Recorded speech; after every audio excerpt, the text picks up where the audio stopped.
Daw ein testyn o'r efengil nôl Lyc y 12fed benod, Lyc penod 12, ac adnodau 58 a 59. Lyc 12, 58 a 59. Canis tra fyddech yn myned gydath wrthwynebwr at lywodraethwr, gwnaed y orau ar y ffordd i gael myned yn rhydd oddi wrtho. Rhag iddo dy ddwyn at y barnwr, ac barnwr dy roddi at y swyddog, ac swyddog dy daflu yng Ngharchar. Yr wyf yn dywedyd I ti, nad ei di ddim oddi yno. Hyd o'n I thelich, yr hatling eithaf. Nawr, rydych chi'n gallu edrych yn ôl ar yr adnodau blaenorol yn y benod hon, ac yn gallu falle dod at gasgliad I weld cyd-destun y darn sydd o'n blaenau ni.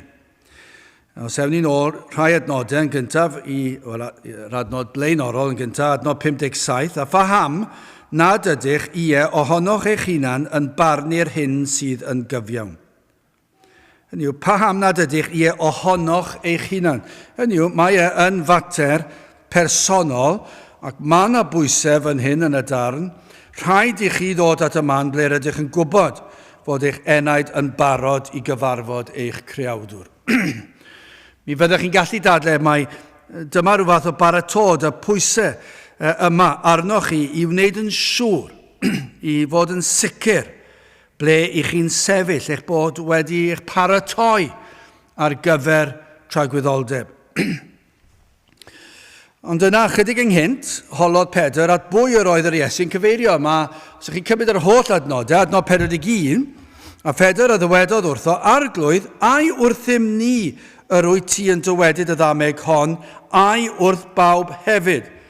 Sef, pa rai, beth oedd yn cyfeirio, beth oedd Pedr yn cyfeirio at oedd hyn, pa rai oedd y gweithon oedd yn barod I groesawu'r Iesu, sef adnod 37.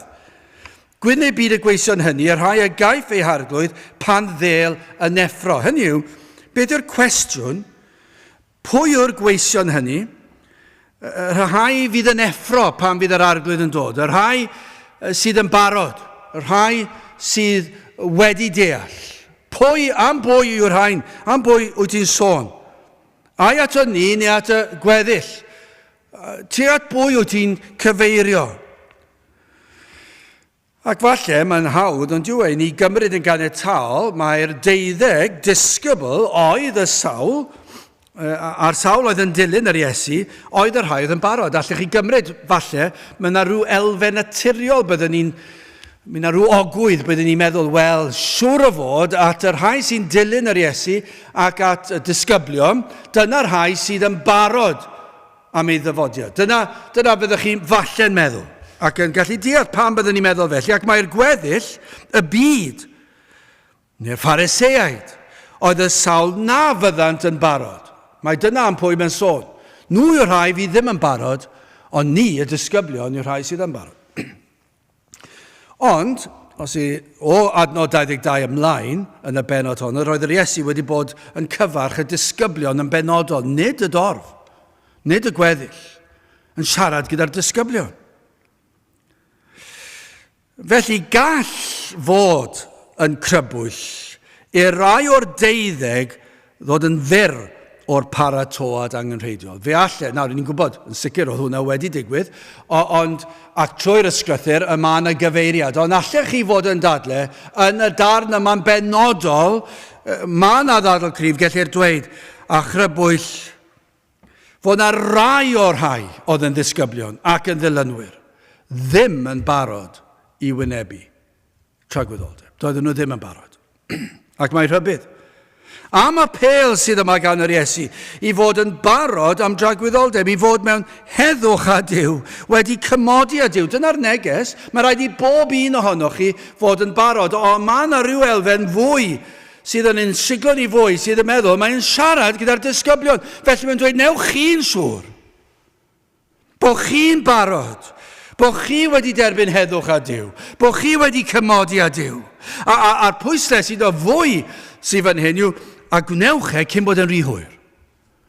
Mae'r Iesu'n rhybuddio nhw, newch yn siŵr bod chi wedi deall cyn ei fod yn rhy hwyr. Mae yn fater o frys. A dyma'r peryg i ni yn credu yn sofraniaeth Duw. Ni yn credu bod Duw wedi dewis ac ethol. A i fod i raglenniaethau fe yn gweithio. A bod pobl yn dod i gredu yn yr amser mae e wedi trefnu iddyn nhw dod i gredu. Ond rhywsut mae rhaid i ni hefyd dweud mae yna bwyslais arnoch chi a pwysau arnoch chi i ddod at yr Iesu tra i fod yn agos. Sut ych chi'n esbonio hwnna? Mae'n ddirgelwch, ond mae e yno.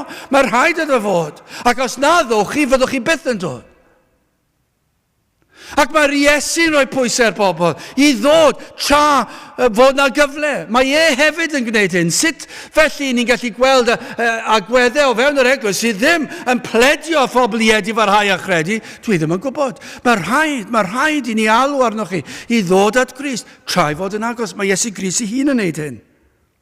Ond nid yw yn gwneud pob oedfa mor bwysig. Ond nid yw'n gwneud bob cyfle mor hanfodol, ond nid yw esgeluso un oedfa yn bechod anferth, ond nid yw e. Ond nid yw bob cyfle i bregethu, mae e mor bwysig. Mae'r cyffro mewn oedfa, ond yn gwybod, gall hyn fod y tro olaf i un unigolyn fydd yn clywed y neges, yr tro olaf maen nhw'n cael cyfle i cael ei gwahodd i ddod at yr Iesu, a'i rhybuddio i fod yn siŵr ei bod nhw'n barod amdano. Mae bob un oedfa, bob un cyfle, bob un sgwrs, mae e yn, ond eto gyd ni hefyd yn credu yn y sofraniaeth Duw. Ac i ni'n pwyso ar ei waith ef. Mae e'n ddirgelwch yn dweud, ond mae'r pwysau fan hyn, wel yn gyntaf, hoffwn ni edrych yn gyntaf ar dyled sydd i'w dalu.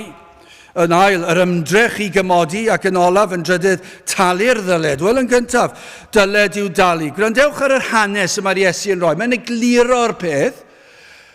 Mae'n rhoi rhyw fath o stori i ni i weld a fyddwn ni'n deall y stori mwyn deall yr ysbrydol. A dyma'r stori. Adnod 58 a 59.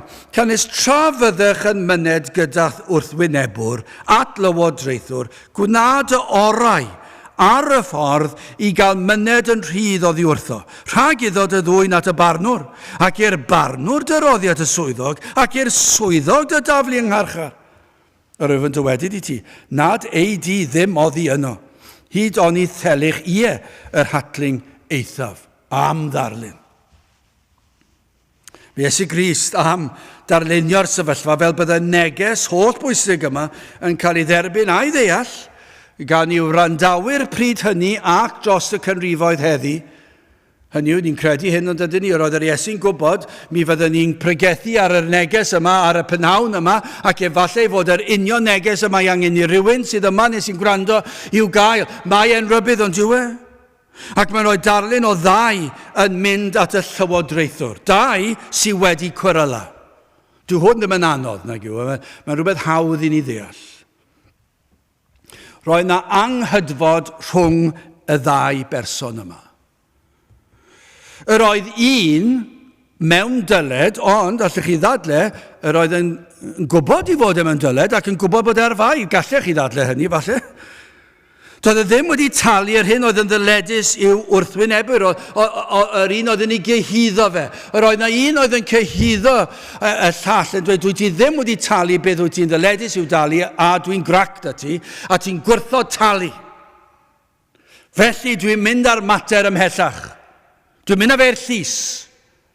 Dwi'n mynd i fynd â ti o flaen y gyfraith, a ni'n mynd i delio dy hwn unwaith ag y beth, achos ti'n gwrthod talu, a ti fod i dalu, ac ti'n cymryd mantes falle o'i garedigrwydd, allech chi fynd ar darlun ymlaen, ond beth sydd wedi digwydd, mae'r ddau yma, a mae'r un yn cael ei gyhyddo ac yn gwrthod.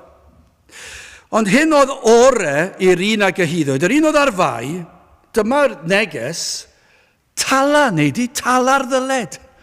Paid â bod mor dwp. Paid â bod mor ffôl. Mae yna bwysau na ti dalu. Dyma sydd ore i ti neu tala nawr. Cyn iddo fe fynd â ti at y llys. Cyn iddo fe fynd â ti ymhellach. Deliad ar mater nawr yn syth bin. Tala'n llawn. Achos y broblem o wyneb ar gŵr yma. Os iddo barhau i wrthod talu. Os oedd e'n mynd i fod yn stwbwrn a gwrthod rhoid yr arian i'r gŵr arall, doedd dim gobeith ganddo fe. Achos yr oedd yr mater yma yn ddigon clir. Yr oedd yn amlwg I fod ei arfau. Ac petai'r mater yn mynd ymhellach, mi fydd yn mynd yr holl ffordd i'r pen draw. Byddai'r barnwr yn gwrando ar yr achos, mi fydd y cyhuddwr yn dod ar mater ac yn dweud, dyma beth sydd wedi digwydd, a mi fyddai'r dystiolaeth ganddo fe, byddai'r digon o dystiolaeth, falle byddai wedi dod â pobl mewn, gwaith papur, mi fyddai fe gyd na, dyma beth oedd e fod I dalu, dyma pryd oedd e fod I dalu'r ddyled, a dyma pryd mae wedi gwrthod talu'r ddyled, a gwrthod, ac felly nawr, I ni'n mynd â Ferllys, a mi fydd nawr y barnwr yn dweud euog. Mi fydd y barnwr yn sicr o ddydfrydu'r dyn yn euog. Ac fydd yn ei daflu fe'r carchar. Ac yn dweud, fyddi di yn y carchar, hyd I di dalu'r pob ceiniog yn ôl. Dyna le fyddi di. Achos ti'n euog. Mae e mor glir. Does dim lle llwyd fan hyn. Mi roi ti'n euog, a fe fyddi di yn y carchar, a fyddi di yno tan I ti dalu'r ceiniog olaf. Felly tala nawr tra bod chi'n cerdded at o flaen eich gwell. Tala nawr, cyn fod yn rhy hwyr. Fe allwch chi setlo fe tu fas i'r cwrt, tu allan i'r llys. Ni chi'n clywed am hyn yn aml yn y papur y newydd. Mae'r mater wedi setlo, wedi ddelio ag cyn iddo fe gyrraedd y llys. A sneb yn cael clywed beth yw'r cytundeb, ac maen nhw pawb yn hapus, mae rhywun wedi gwneud lot o arian, maen nhw'n cadw eu henw da nhw, neu pa fath o enw sydd ganddyn nhw, a mae'r mater wedi sortio cyn cyrraedd y llys. A mae'n dweud fan hyn, sorta fe, tala fe. Na, mae'n amlwg yn diwedd. Beth yw'r darlun ysbrydol? Beth yw bwrdwn y darlun oedd hyn? Y byddem yn gweld ein bod mewn dyled. Y pwysau fan hyn yw, nad ydych chi'n gweld eich bod chi mewn dyled. Ac eich bod mewn angen o gael eich cymodi a Duw. A'r neges yw hyn, mae arnoch chi lot, a chi ddim yn mynd I allu talu'r pris. Does dim modd I chi talu'r dyled. Mae chi ogrwydd chi mor amlwg, mae e mor fawr, I chi wedi pechu gymaint, ac os eithau i'r eithaf, os eithau i'r dydd o farn, fe fydd y gondemniad sicr. I chi wedi dod yn fer, ac mae hwn yn wir am bob un ohono nhw'n diwe. Mae'n wir am bob un aned. Mae pob un o'n ni wedi'n geni yn bechaduriad ac yn dod yn fer o safon Duw. Ac I ni gyd mewn dyled. Ac I ni gyd yn elynion a Duw. Ac mae gan Dduw achos yn ein herbyn. Mae'r gyfraith. Mae'r gyfraith yn ein herbyn ni. Mae'r gyfraith yn ein cyhuddo ni mor drwm. I ni wedi torri gyfraith I ni meddwl am belled, wel, dwi ddim wedi bod mor ddrwg yn y maes yna, na. Os I ni'n deall beth yw ystyr y gyfraith, fe fyddwn ni'n gweld I ni wedi torri'r ysbryd y gyfraith hefyd, nid ym y lythyren, ond ym mhob agwedd o'r gyfraith. I ni wedi dod yn fyr o'r safon. Tro ni wedi torri cyfraith yr arglwydd. I ni o dan felltith o ddeddf, a mae'r fath bris i'w dalu, mae'n anferth, a does dim modd I ni dalu. Does dim modd I ni fodloni'r tad. Does dim posib I chi dalu'r pris. Dyw crefydd, y crefyddwr fwyaf crefyddol, ddim yn gallu talu'r pris. Yma mae am I ni weld, ni allwn fyth fodloni gofynion y tad. Os gydawn yr cyfan, be mae'n dweud? Dyma'r baich yn y neges. Os gydawn y cyfan, tan I ni ddod o flaen ein barnwr, yna mae'n anobeithio. Ond dyma beth sy'n mor bwysig. Chi sy'n gwrando heddi, eich bod yn gweld eich cyflwr. Ond fedrwn ni ddim perswadio chi o'ch cyfrwr, ond rhaid yr ysbryd glân weithio ac I agor llygaid yr enaid, i'ch argyhoeddio'ch pechod, I chi weld mae bratiau brwnt yw eich gorau hyd yn oed, I chi weld pwysigrwydd delio ar mater tra bod anadl ynoch. Dyna'r neges, tra bod anadl ynoch, bod e'n bwysig bod chi'n delio gyda'r mater, bod chi'n gwrando, bod chi'n ystyried. Bod chi ddim wedi dod at y casgliad, wel, dyma yw fy nghrefydd I, dyma yw safbwynt I. Be mae'n dweud yw hyn, gwnewch yn siŵr bod eich crefydd yn iawn. Gwnewch yn siŵr bod eich proffes yn unol â gair Duw. Dyna be mae'n dweud. Gwnewch yn siŵr bod eich dyled wedi dalu. A be mae'n pwyso i ni fan hyn drwy'r neges I gyd yw hyn. Fedrwch chi beth dal i'r dyled. A mae rhaid I rywun arall dalu fe. Ond yn yr darlun yma, mae rhaid I chi fod yn siŵr bod y ddyled wedi dalu. Ac felly, cyn mynd ymhellach, gewn ni ofyn y cwestiwn yma. A ydych chi yn gwybod bod eich dyled chi wedi ei dalu, bod e wedi delio ge? A ydych chi'n gwybod eich bod chi wedi cymodi â Duw? Nad oes na gweryl rhwng chi'ch dau mwyach, rhwng Duw a chi. Nad oes na ddadl. Nad oes na unrhyw beth I ddelio ge bod y mater wedi sortio nawr. Achos os ych chi'n gadael tan I chi anadlu'ch anadl olaf a tan ddaw dydd y fan, fydd rhy hwyr. Dyna'r neges, dyna beth yr Iesu'n dweud, peidiwch â'i adael tan bod yn rhy hwyr. Peidiwch â'i gadael tan wythnos nesaf. Peidiwch â'i gadael tan yr oedfa nos. Peidiwch â'i gadael tan noson o mynnau neu rhyw gyfle arall. O, na I ddelio dy fe pryd ni. Be mae'n dweud yw hyn, mae'r rhaid I chi wneud yn siŵr eich bod chi wedi cymodi â Duw. Dyna yw'r bwrdwn. Wel, gyda chi ni symud ymlaen. Yn ail, yr ymdrech I gymodi. Na I ddarllen adnod 58. Canes tra fyddech yn myned gyda'r wrthwynebwr at lywodraethwr, gwna dy orau ar y ffordd. I gael myned yn rhydd oddi wrtho. Rhag iddo dy ddwyn at y barnwr, ac i'r barnwr dy roddi at y swyddog, ac i'r swyddog dy daflu yng ngharchar. Be mae'n dweud yw, gwna dy orau. Nawr, ni ddim yn pwyso mwy nôl tuag at crefydd Cymru heddi a beth sydd wedi bod ystygawdau. Mae gwneud eich gorau yw'r neges, neu dyna beth I ni'n dweud. Ond mae e'n ddarlun pwysig a mae'n werth nodi. Am ddarlun rhyw berswad yma i'r un stwbwr, un sydd yn gwrthod cydnabod yr argyfwng. I'r un sydd yn mynnu ei fod yn iawn, a bod gobaith ganddo I ennill y ddadl. Fel y ddau oedd yn cerdded, tuag at I gwell yn y llys, ac yn mynd ar mater at y barnwr. Ac falle bod un yn mynnu fod yn iawn, yn gwybod yn iawn nad oedd o mae e'n dadlu achos. Chi'n gallu clywed yn dydych, chi'n gallu clywed pobl yn dweud, dwi'n mynd i'r capel. Dwi'n gwneud hyn a'r llall, dwi'n canu ymynedd, neu dwi ddim yn mynd i'r capel, ond dwi'n cadw at foesau Cristnogaeth. Dwi ddim yn gwneud drwg a neb. A chi'n gallu gweld bod nhw'n dadlau ac yn mynnu bod nhw'n iawn, ond falle rhaid I nhw dod i'r man lle maen nhw'n sylweddoli, wel, na, I chi'n anghywir fan hyn, I chi'n eog. Ac mae angen yr ysbryd glân o fan hyn yn does I berswadio enau am I heogrwydd. A nad oes gobaith gyda chi ennill eich dadl. Mae'r holl dystiolaeth yn eich erbyn chi. Dyma beth sydd angen I chi weld. Ond dyna sydd yn wir amdano ni oll. Mae tystiolaeth ar ôl tystiolaeth yn gweiddi allan yn ein herbu, yn gweiddi eog. Dyna beth yw'r tystiolaeth. Mae mor amlwg. Mae chi'n teimlo'n drist am bellwaith am bobl sy'n mynd i'r llys a chi'n meddwl, os maen nhw'n meddwl, falle gai ddod yn rhydd, achos falle bydd yna rhyw gyfreithiwr yn gallu ffeindio rhyw achos, rhyw frawddeg fydd yn peri na fedra nhw fy nghondemnio. Ond mae'r tystiolaeth yn dod mewn, un ar ôl y llall, tystion yn dod mewn. Falle bod gan nhw 20 o dystion yn dod un ar ôl y llall.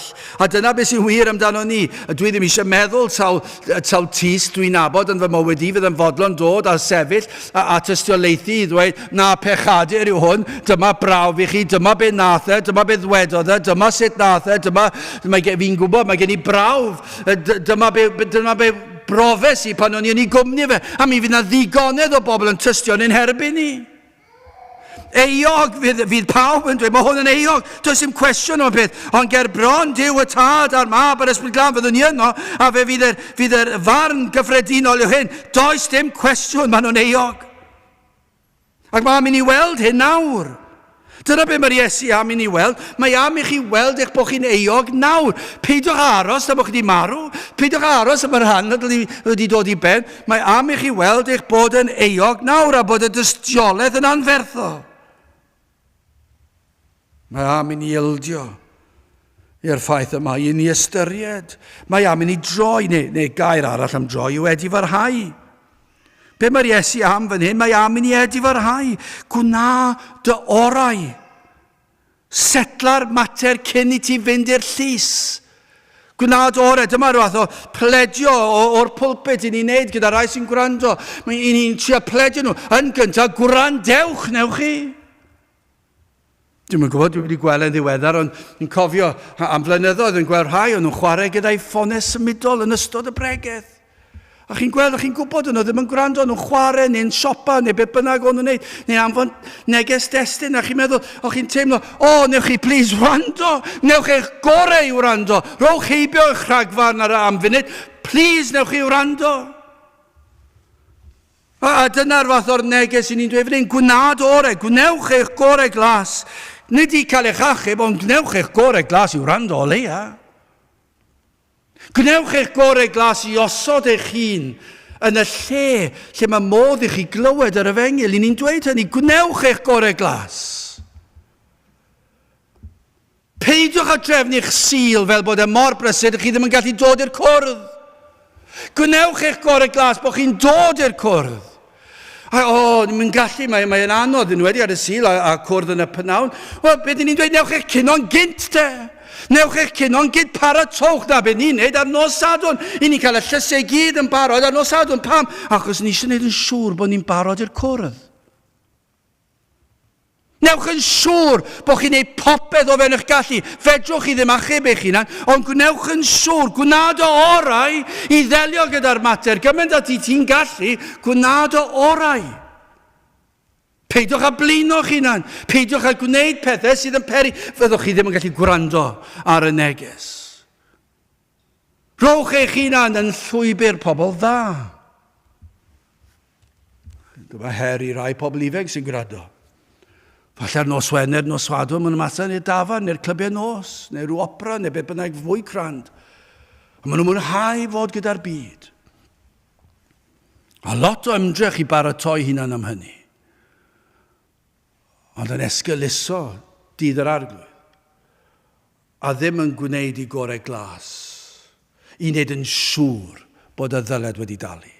I wneud yn siŵr bod nhw'n barod i gyfarfod â Duw, bod Duw a nhw wedi cymodi.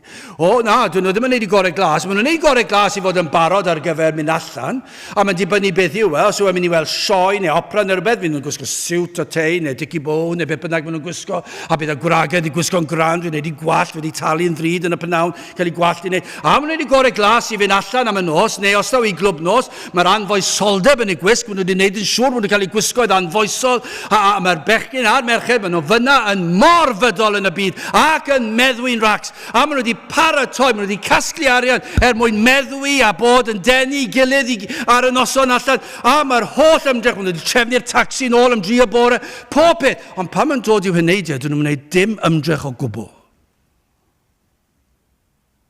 Faint o bobl sy'n rhoi ymdrech i ddod i'r cwrdd? Ac yng Nghymru, preneb bellach, ond am lyd ar rai sy'n proffesu, preneb. Mae modris, mae'r pwysau fan hyn, mae'r Iesu yn rhoi rhybydd i chi. Gwnewch yn siŵr, gwnewch eich gorau i baratoi eich hun, a'n gymaint â chi'n gallu. Nawr wrth gwrs, ni'n gwybod fedrwch chi ddim achub eich hun, ond mae eisiau ni weld bod yna waith wedi cychwyn bod chi'n ceisio.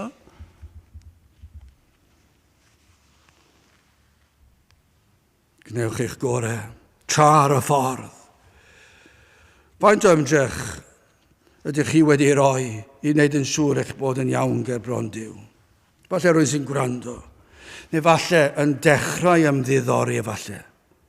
A ydych chi wedi rhoi eich holl ymdrech i ddod at Duw, i gymodio Duw? Ydych chi'n trafferthu mewn unrhyw ffordd? Y broblem gyntaf, falle eich bod wedi ceisio i fodloni trwy'ch gweithredoedd da, ond i ni'n gwybod hwnna ddim yn bosib. A falle'r man cychwyn yw hyn, gwrandewch i ddeall hyn. Gwnewch eich gorau i ddeall hyn. Mae'r gyfraith yn eich cyhuddo ac i'ch uneog. Nid oes dim gallwch chi ei wneud, ond eto mae yna gyfrifoldeb arnoch chi geisio, dyna rhyw gydbwysedd rhyfedd. Ymdrechwch i wrando, gyda'ch holl nerth, rowch eich holl sylw at gyhoeddiad o'i air. Darllenwch ei air ar ôl gwrando ar y bregeth. Falle gwrandewch eto nes ymlaen, ac yna darllenwch ei air, darllenwch yn ddyddiol, darllenwch llyfrau da amdano, darllenwch sut mae rhaid i dod i gredu. Os ych chi heb gredu eto, ceisiwch, mae rhaid chi weithio'n galed, ydych chi o ddifri am y peth. Neu fel mae Esea, galwch arno, Esea 55 adno 6, ceisiwch yr arglwydd, tra y galler ei gaelef, gelwch arno, tra fydd o'n agos, dyna chi, gwnaed o orau i alw ar yr arglwydd, tra i fod yn agos. Pan yn eich catref, galwch arno mewn gweddi. Gweddiwch o ddiw graslon, agor llyged fy enaid i weld fy angen am Grist. Gweddiwch hwnna? Gofynnwch iddo agor llyged eich enaid. Gofynnwch iddo fe, dwi ddim yn deall hyn, dwi wedi trio gwella fi'n a dwi'n methu, ond dwi ddim yn deall y berthynas rhwng fy ymdrech i a beth yw dy waith di. Cyffeswch yn ei gerifronnau. Dwedwch, dwi wedi trio, dwi'n methu. Ond dywedwch wrtho, galwch ar ei enw. Dyna be mae Eseia'n dweud, tra i fod yn agos. Tra gellir ei gael e. Mae yna gyfrifoldeb arno chi geisio ac i alw. Na ni'n gwybod, mae Crist sydd yn achub, ond mae dal rhaid i chi geisio. Gwnewch eich gorau. I ni byw mewn oes diog yn dydyn ni. Ni'n byw mewn oes lle mae pobl yn disgwyl cael popeth i wneud ar ei rhan nhw. A does dim fawr ymdrech gan pobl. Ac os eisiau ymdrech, maen nhw'n dweud, dwi ddim yn mynd i drafferthu fy hunan. Ond allai ddweud hynna chi, os yw'n gweithio yn eich byd bob dydd, wel, digon teglan i chi o hynny. Ond allai ddweud hyn wrthoch chi, dwi ddim yn mynd i weithio yn ysbrydol. Mae'r arglwydd wedi dweud, ceisiwch yr arglwydd, tra gellir ei gael. Mae rhaid chi geisio. Gelwch arno tra fydd yn agos, mae'r adar roed i chi geisio. Mae gallu fod yn broses boenus. Yn un anodd, ond galwch, gofynnwch iddo fe, plediwch ag e fi faddau eich dyled, i faddau eich pechod, peidiwch bod loni ar leddfu eich cydwybod, trwy berswadio'ch hun eich bod yn iawn. Sawl un heddi fydd yn perswadio hunan i bod yn iawn. Ymlith y crefyddol sy'n y fod, achos fydd y digred i mynd yn meddwl am dragwyddoldeb. A pryn fydden nhw'n meddwl bod nhw'n mynd i fod yn sefyll ger bron ei barnwr. Ond ymlith y crefyddwyr, sawl un fydd yn fodlon perswadio hunan. Bod nhw wedi dod. Ac efallai bod nhw wedi, efallai bod nhw ddim. Os does dim tystiolaeth efallai, does dim ymwahaniad o'r byd wedi digwydd. A gallen nhw fod yn Gristnogion, dwi ddim yn siŵr, falle bydd yna rhaid i gwrgilio, neu ddim wedi deall, dwi ddim yn gwybod. Yr unig be fi'n gwybod yw'r rhybydd sydd yn yr ysgrythyr. A does dim arwydd ei bod nhw wedi deall. Does dim ffrwythau i'w gweld. Falle bod yna mymryn, ond be ni'n dweud wrth rhain yw newch yn siŵr. Os ni'n dod ar draws rhai, efallai bod nhw wedi dod, ond i ni am i rybuddio nhw, achos ni'n dweud hyn, i chi di wneud rhyw fath o broses, a falle bod na ryw arwydd o ryw ffrwydd, ond i ni ddim yn siŵr. Ond beth i chi'n dweud yw, chi am fod yn y byd, gan i rybuddio chi, falle nad yw eich dyled chi wedi dalu, felly dewch at Gris, achos beth ni yn gwybod yw hyn, pan mae yna rai wedi cael y dyled wedi dalu, mae'r rhyddhad mor anhygol, mae'r llawenydd mor anhygol, maen nhw am fyw i ogoneddu Duw. Ac pan mae wir yn waith o Dduw, mae e'n para bywyd. Ac felly'r rhai sydd yn chwarae o gwmpas, mae'r rhaid i chi ofyn, ydyn nhw erioed wedi dod at Grist? A'r rhybydd fan hyn yw hyn, gwnewch yn siŵr cyn bod chi'n dod o'i flaeneb. Cyn ei fod yn mynd yn fater o flaen y llys, ac o flaen eich Duw, ac o flaen eich creawdwr. Fel pregethwr, mae lot gwell gen i upsetio Cristion, neu rhywun sy'n profesu fod yn Gristion, ac efallai nad nhw wedi deall, os ydyn nhw wedi deall, fe ewn nhw i'r nefoedd, ac felly mae upsetio nhw, dwi ddim yn fawr o beth, ni ddim eisiau upsetio nhw, ond i ni eisiau rhybuddio nhw, i chi ddim yn byw i ogoneddu Duw, felly dewch ato, ond efallai bod yr hybydd yma i'r rhai sydd heb ddod at Grist erioed. Gwnewch eich gorau glas i'w rando, da chi gwnewch eich gorau glas. Peidiwch a perswadio eich hun, chi'n mynd i gapel. Chi'n mynd i gapel Efengyledd. Chi'n mynd unwaith ar y sil o leia. Mae hwnna'n well na dim yn diwe, chi'n dweud wrth eich hunan. Mae'r dyddiau lle chi'n mynd 2-3 gwaith y sil wedi hen fynd o'n diwe. Mae hwnna wedi hen anghofio. Dwi'n ddim mor bwysig hyd yn y rai sy'n profesu bellach. A fi'n dod unwaith. A falle ddoi ambell i beth arall o cwrdd special. A fi'n caru'r Iesu. Mae gen i dystiolaeth, mae gen i stori i'w ddweud bod mod i wedi dod i gredu. O, mae hwn yn cael ei dychryn ond diwe. I ni wedi mynd mor bell. Ni wedi mynd mor bell o'r cyfnodau'r diwygiad ac o gyfnod yr ysgrythyr. Be mae'r Iesu'n dweud? Newch yn siŵr. Oedd e'n rhybuddio'r 12 disgybl a'r rhai oedd yn dilyn. Oedd e'n dweud, newch chi'n siŵr eich bod chi yn iawn o Duw. Tra, cyn iddo fe fynd o flan y barnwr mawr, cyn y ddawer pryd hynny. Tra'r y ddeiar. Gwnewch yn siŵr eich bod chi'n eiddo iddo bod e wedi cymodi â chi. Am rybydd. Does dim byd yn ddigon da, ond maddeuant llwyr ac fod y pris wedi dalu'n llawn. Yr oedd rhaid i'r ddau yma oedd ar y ffordd i'r llys. Oedd rhaid yn nhw setlo fe cyn, neu bydde wedi bod ar ben, bydde wedi bod yn carchar. A doedd e ddim yn ddigon da fe dalu hanner y pris, oedd e wedi mynd ar ei bell, oedd e'n dweud, am rhaid i talu'r cyfan.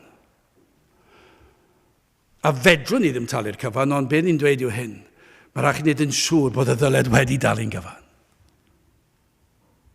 Felly gael ofyn cyn mynd i'r pwynt olaf, a yw eich dyled wedi dalu? A ydych chi wedi'ch cymodi â Duw? Dyma'r materion sydd mor bwysig, sydd yn bersonol i chi. Mae yn fater o frys. Mae yn fater o frys. Achos y pwysle sydd fan hyn yn y darn yma yw cyn ei fod yn rhy hwyr. Dyna'r neges yma. Cyn ei fod yn rhy hwyr, gwnewch yn siŵr bod eich dyled wedi dalu. Peidiwch bodloni ar gobeithio bod chi'n ddigon da.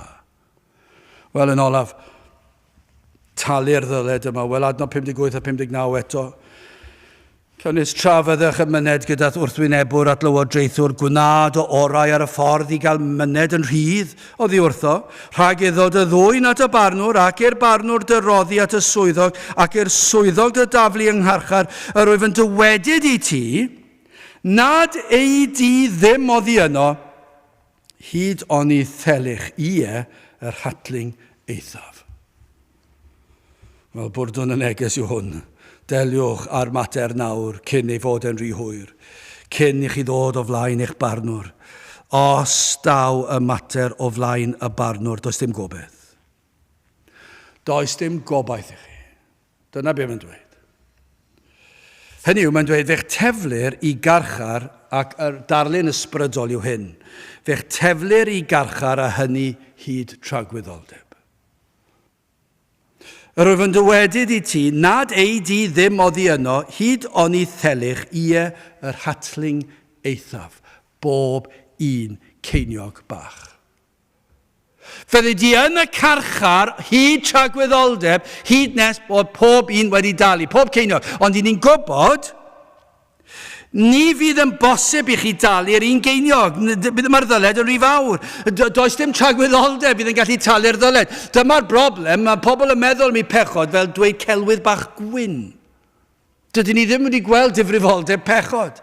Dydyn ni ddim wedi gweld ein pechod yng ngoleuni mawredd Duw. Ac felly ni wedi dod i'r casgliad fod y gosb dim ond yn mynd i fod yn un fach. Ond dim dyna be mae'r ysgrythyr yn ei ddysgu. Mae'r ysgrythyr yn ei dysgu hyn, fod ein pechod ni mor ddifrifol, mae rhaid cael barn a hynny'n dragwyddol. Dyna be mae Duw wedi dweud wrthon ni yn ei air.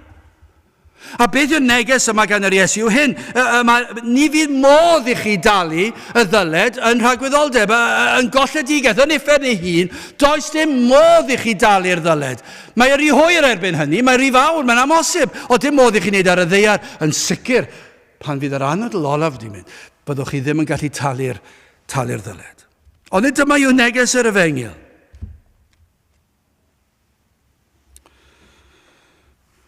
Bod na broblem.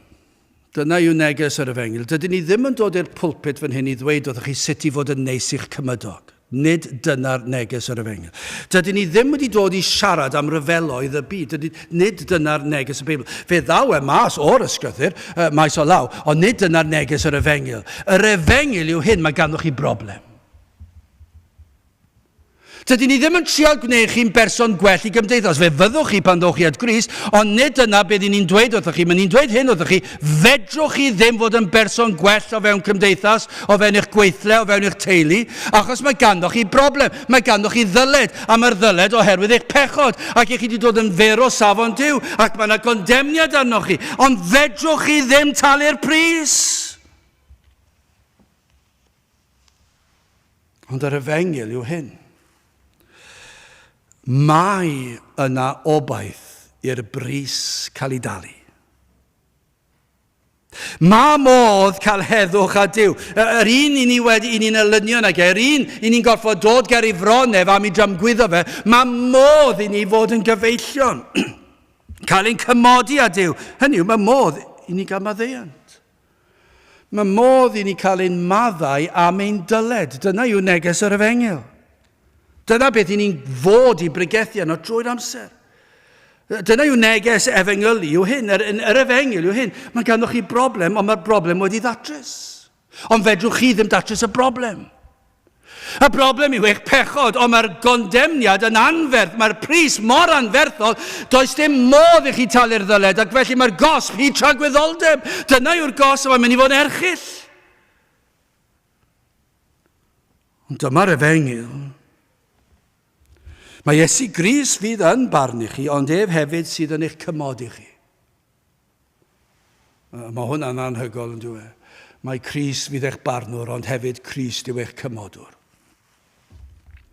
Mae Iesu Grist sydd wedi darparu ffordd i ni gael maddeuant o'n holl y ddyled. Mae Crist sydd wedi talu'r pris yn llawn am ein dyled ni. Dyna pam i Iesu Grist ddod i'r byd. Fe ddaeth i gyflawni holl ofynion y tad yn ein lle ni. Fe ddaeth ei gadw'r gyfraith yn ein lle ni. Mae e'n cynnig i ni ei berffeithrwydd ef. Mae e'n cynnig i ni clogin o gyfiawnder. Be mae'n dweud yw hyn? Chi mor bechadurus fe byddai'n fodlon rhoi fy nghyfiawnder fel clogin drostoch chi. A mae'n gorchuddio'r pechadur yn llwyr. A be mae'n dweud yw hyn, fe fydd y tad yn eich gweld chi, a fydd yn eich gweld chi fy rhai pyr yno fi yng Nghrist. Dwi wedi cadw'r gyfraith i chi. Dwi wedi byw bywyd perffaith i chi. Ac fe es i'r groes mwyn cael fy nghosbi yn eich lle chi. Dwi, fel y ddau yma ar y ffordd yn dadlau gyda'i gilydd, a un mewn dyled i'r llall. A mae un yn dweud wrth y llall, os i ti'n mynd ar holl ffordd i'r llys, fe fydd na gosb. A fe ydy yn y carchar, a gallech chi sôn am y gosb eithaf a pob math o bethau. Ond beth ni'n cael fan hyn yw hyn, mae fel bethau'r un yn dweud oedd y llall, ond ti'n gwybod beth, fe ai yn dyledu. Na i dim dwi'n mynd talu'r pris i ti, ond fe gael fy nghosbi. Dyna'r darlun ysbrydol. Mae Iesu Grist yn dweud, dwi'n nid yn unig fy mod i wedi cadw'r gyfraith yn dyledu, ond dwi wedi cymryd y gosb ar y groes am dy fethiant i. A dwi wedi talu'r pris yn llawn. Ac am bris oedd un hachubiaeth ni. Fe ddioddefodd Crist, cyfwerth ac uffern, i'w holl blant, yno ar y groes.